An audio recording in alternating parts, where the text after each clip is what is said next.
Chronique neuromancienne, splendeur et misère d'une époque transhumaine. Bonjour à tous et bienvenue sur les Chroniques neuromanciennes, splendeur et misère d'une époque transhumaine. C'est une première après 19 ans de blog sur le Guide des Égarés, www.guidedeségarés.info, sur lequel vous pourrez retrouver la chronique écrite. J'ai décidé d'ouvrir une nouvelle période pour vous accompagner chaque semaine avec des courtes chroniques. Les sujets seront divers, issus des cultures digitales, mais aussi des cultures plus classiques. Le plus souvent, on mélangera volontairement les différentes approches. Il s'agit aussi pour moi de réutiliser ma voix en dehors des cours et des conférences, pour revenir quelque peu sur les chemins de la radio que j'ai abandonnés depuis plus de 20 ans. Alors, pour débuter cette première chronique, je vous propose d'étudier l'imaginaire complotiste à partir d'un roman d'Umberto Eco, Le pendule de Foucault, paru en 1988 dans sa première version et dans sa traduction française en 1990, un roman qui m'a beaucoup inspiré et que j'ai lu à plusieurs reprises. Umberto Eco écrit un roman où les protagonistes inventent un plan qui vise à expliquer tout ce qui s'est passé dans le monde depuis des siècles en intégrant tous les groupes de l'histoire, avec évidemment les Templiers qui figurent en bonne place, mais on y retrouve tout un tas d'autres acteurs, et notamment tout un tas d'autres groupes religieux, d'activistes, de sectes, tout ce que vous voulez, figure dans le pendule de Foucault.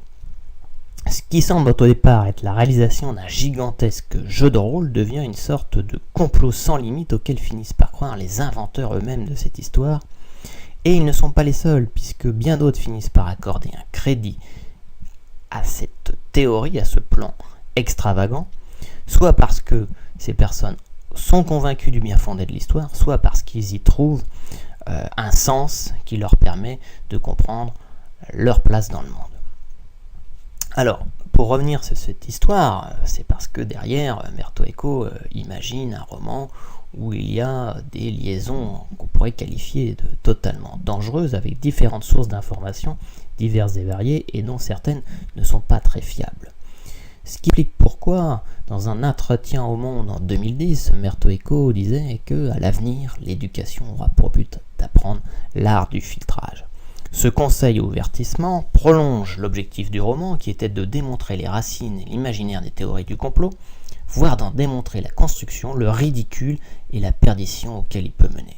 On sait que le roman, à l'inverse, a provoqué l'envie d'en savoir plus sur les théories et références auxquelles Umberto Eco n'hésitait pas à signaler la ressource. Le lecteur du pendule de Foucault connaissait finalement à l'avance toute la trame du Da Vinci Code, à la fois par la lecture du roman du pendule de Foucault, mais aussi parce que le lecteur curieux avait été vérifié plusieurs références que mentionnait Umberto Eco.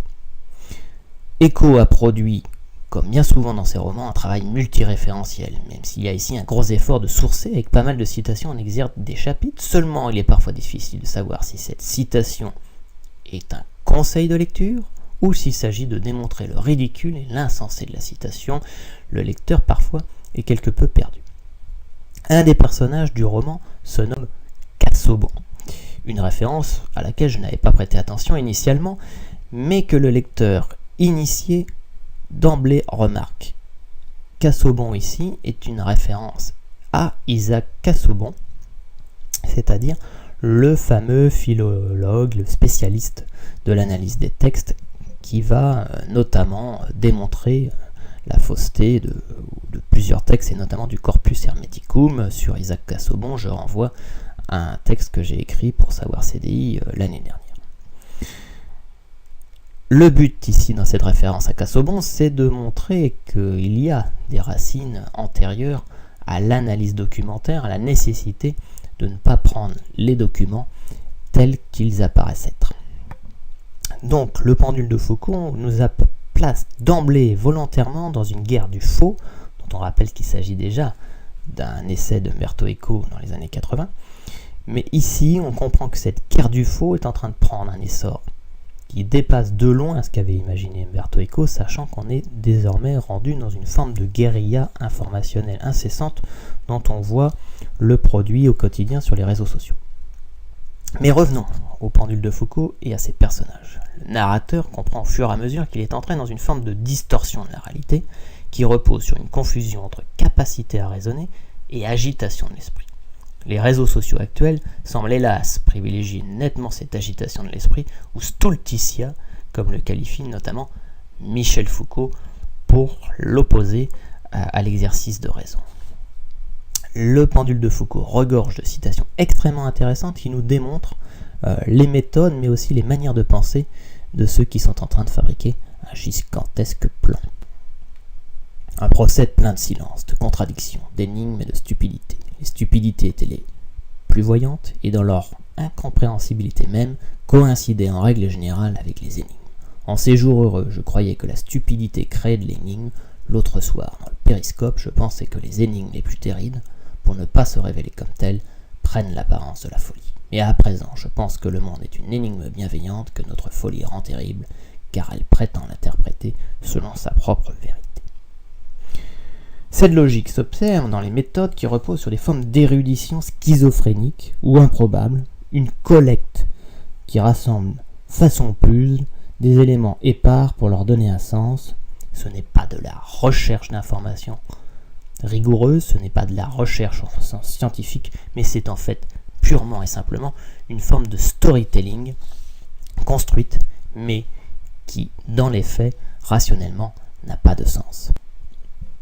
La reconstitution nous prit des jours et des jours. Nous interrompions nos travaux pour nous confier la dernière collection. Nous lisions tout ce qui nous tombait sous la main, encyclopédies, journaux, bandes dessinées, catalogues de maisons d'édition, en diagonale. À la recherche de court-circuits possibles, nous nous arrêtions pour fouiller les inventaires des bouquinistes, nous flairions les kiosques, nous puisions à pleine main dans les manuscrits de nos diaboliques, nous nous précipitions au bureau, triomphants, en jetant sur la table la dernière trouvaille. Quelque part, on pourrait considérer ici la lecture de la méthode entreprise par les protagonistes du pendule de Foucault, qu'il s'agit d'une sorte de pensée néfaste ou du versant malin de la pensée hypertextuelle, parce qu'en fait on crée du lien, parce qu'il semble toujours possible de créer du lien à partir de ressources et de sources différentes, mais la qualité du lien, en tout cas sa légitimité, ne sont absolument pas travaillées, vérifiées, et n'ont pas de fondement. Lorsque nous échangions les résultats de nos imaginations, il nous semblait justement procéder par association indue, court-circuit extraordinaire, auquel nous aurions eu honte de prêter foi si on nous l'avait imputé. Seulement cette logique décrite dans le pendule de Foucault par Umberto Eco pour décrire les méthodes de travail de ceux qui sont en train de fabriquer un gigantesque complot issu de leur imagination ressemble à s'y méprendre à certaines actions, à certaines méthodes, à certaines réactions qu'on rencontre beaucoup sur le web actuellement et notamment sur les réseaux sociaux où l'imaginaire complotiste évidemment est grandissant par des effets de viralité, par des effets de court-circuit rapide, peu construit, mais qui semble faire sens. On y rentrait dans une forme de puissance même de ce qui est la pensée complotiste, qui est bien décrite par Foucault, mais qu'on retrouve aujourd'hui sur les réseaux sociaux notamment. Quoi qu'il en fût, quel que fût le rythme, le sort nous récompensait parce qu'à vouloir trouver des connexions, on en trouve toujours, partout et entre tout. Le monde éclate en un réseau, en un tourbillon d'affinités, et tout renvoie à tout, tout explique tout. Et effectivement, l'état de veille généré par cette quête, qui n'est pas une recherche de vérité, mais plutôt une quête de ce qui est caché, une quête quasiment initiatique dans des réseaux informationnels, ça permet d'accumuler, de percevoir bizarrement ce qui était invisible auparavant, de faire prendre sens à ce que le commun des mortels ne voit pas ou ne comprend pas, ou plutôt parce qu'il ne veut pas le comprendre.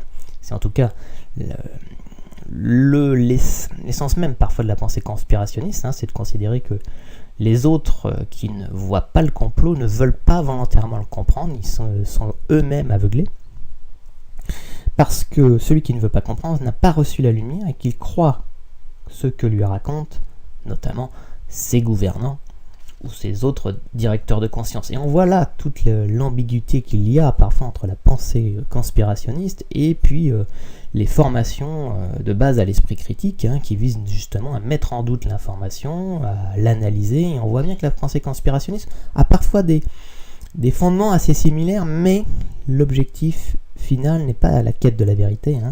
La recherche de la vérité, c'est la quête de ce qui est caché, du sens caché, de ce qui va permettre de tout expliquer. Ce qui explique pourquoi d'ailleurs un des sites conspirationnistes est longtemps appelé « On nous cache tout ». Du coup, les théories du complot fonctionnent souvent comme une libération ou comme une capacité à s'extraire des principaux discours médiatiques. C'est bien pour cela d'ailleurs qu'une éducation aux médias simplistes risque de produire finalement à l'inverse une augmentation de la pensée conspirationniste s'il n'y a pas une véritable construction à long terme de l'éducation aux médias et à l'information. Mal maîtrisé, ce n'est pas l'accès à la majorité de l'entendement que souhaite Kant qui va se produire, mais l'accès aux ténèbres de l'esprit, si je peux l'exprimer comme ça, une sorte de monde chthonien dans lequel le Cthulhu de l'esprit réside et conduit aux pires extrémismes et manipulations. Le comble du conspirationnisme est le fait de finir par se manipuler soi-même dans une logique qui ne repose pas sur la recherche de la vérité ou de faits établis, mais la quête d'une vérité cachée qui repose sur des acteurs mensongers ou dangereux. Toute pièce qui paraît accréditer le puzzle est alors ajoutée sans discernement au point qu'on y mélange sans vergogne le vrai et le faux, et que les plus grands manipulateurs d'ailleurs de l'histoire sont bien souvent ceux qui prétendent dénoncer les grands mensonges. Mais vous avez dit vous-même qu'ils étaient faux, dit Belbo. Et alors ? Nous sommes aussi en train de bâtir un faux. C'est vrai, dit-il. J'allais l'oublier. Voilà pour cette première chronique qui aujourd'hui s'attardait sur l'imaginaire complotiste développé et expliqué par Umberto Eco dans le Pendule de Foucault. Vous retrouverez la version écrite de cette chronique sur le guide des égarés avec en bonus quelques ressources bibliographiques. Voilà, je vous retrouve pour une prochaine chronique prochainement et merci de m'avoir écouté jusque-là.